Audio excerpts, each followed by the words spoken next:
But with the release of the Migos' recent Culture 2 album, I couldn't resist a second look at the artwork in this brief analysis.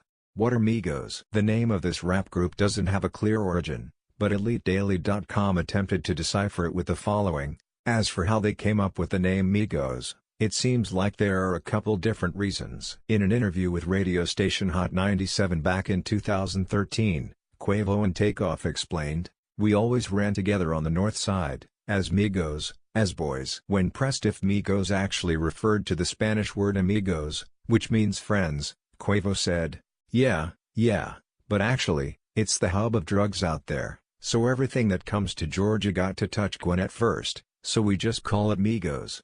Since we can't get a clear answer, we could consider a more occult meaning. Migos are actually the name for alien entities in H.P. Lovecraft's universe. According to the Lovecraft Wikia page, the Migo are an extraterrestrial species from the planet Yugoth. They are described as winged creatures with large claws and heads covered in antennae. The Migo are a scientifically and technologically advanced race, having a particularly sophisticated grasp of surgical techniques and neuroscience. So how does that help us here? Well, given the history of rappers making claims to being aliens, I propose it's a matter of time before they embrace the same attitude and claim to be from another planet, Pluto specifically, since that is what Yugoth is believed to be. Furthermore, from my research for The Dark Path, it seems that contact with aliens is one of the key tenets for occultists. Culture 2 artwork. The artwork for Culture 2 shows the rap trio beneath twin pillars of white roses. At first glance, it doesn't seem to be a big deal, but given the history of roses in Illuminati symbolism, we should take a closer look. The white rose was used by the House of York in the War of the Roses, with red roses used by the House of Lancaster. The rose used in the Rosy Cross is believed to be the true symbol of the ancient mysteries. The Rosy Cross is utilized by many esoteric groups of magic practitioners due to its occult nature.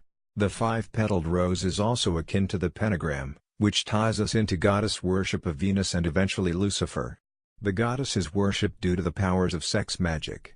In Kenneth Anger's The Magical Revival, he reveals one of the reasons why we see goddess and Venus symbolism.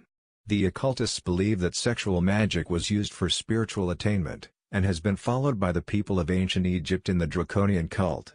Orgasms can occur in various body centers, including the center seat of consciousness at the crown of the head, the Sahasrara chakra.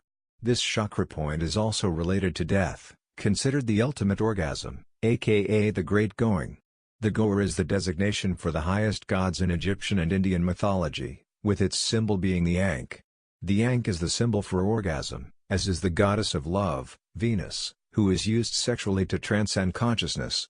The occult types, such as the Gnostics, believe that the dove is the symbolic bird for Venus, and this is possibly why we're seeing the white doves merged with the white roses on the album cover.